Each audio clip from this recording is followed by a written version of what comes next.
கார்த்திக் சிட்டில வாழ்ந்த பையன். அவன் ரொம்பவும் புத்திசாலி. ஆனா ரொம்ப சோம்பேறி. எல்லா வேலையும் இன்னைக்கு வேண்டாம், நாளைக்கு செய்யலான்னு தள்ளி போட்டுக்கிட்டே இருப்பான். ஒரு நாள் அவனோட தாத்தா அவனுக்கு பழைய கடிகாரம் கொடுத்தாரு. "இது உன்னோட வாழ்க்கையை மாற்றும்டா கார்த்திக்" என்று சொன்னாரு. கார்த்திக் சிரிச்சுக்கிட்டே, "ஒரு கடிகாரம் என்னோட வாழ்க்கையை மாற்றுமான்னு நினைச்சான்." கார்த்திக் நைட்டு அந்த கடிகாரத்தை பார்த்துக்கிட்டே தூங்கிட்டான்.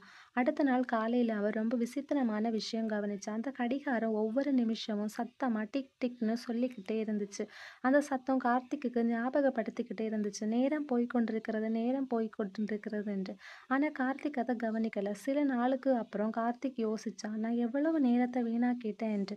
அவன் அவனோட வாழ்க்கைய மாற்ற முடிவு பண்ணான். அந்த நாள்ல இருந்து கார்த்திக் சீக்கிரம் எழுந்து படிக்க ஆரம்பிச்சான்.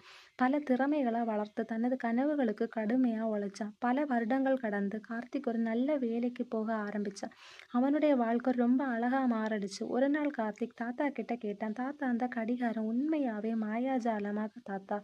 சிரிச்சுக்கிட்டே, "அது மாயாஜாலம் இல்ல. அது உனக்கு நேரத்தோட மதிப்ப கத்து தந்திருக்கும். வாழ்க்கையில இழந்த பணத்த மீண்டும் சம்பாதிக்கலாம். ஆனா இழந்த நேரத்த மீண்டும் வாங்க முடியாது." அந்த வார்த்தை கார்த்திக் மனசுல ரொம்ப ஆழமா பதிஞ்சிடுச்சு. நேரத்த மதிக்கிற மனுஷன் வாழ்க்கையில கண்டிப்பா வெற்றி பெறுவான்.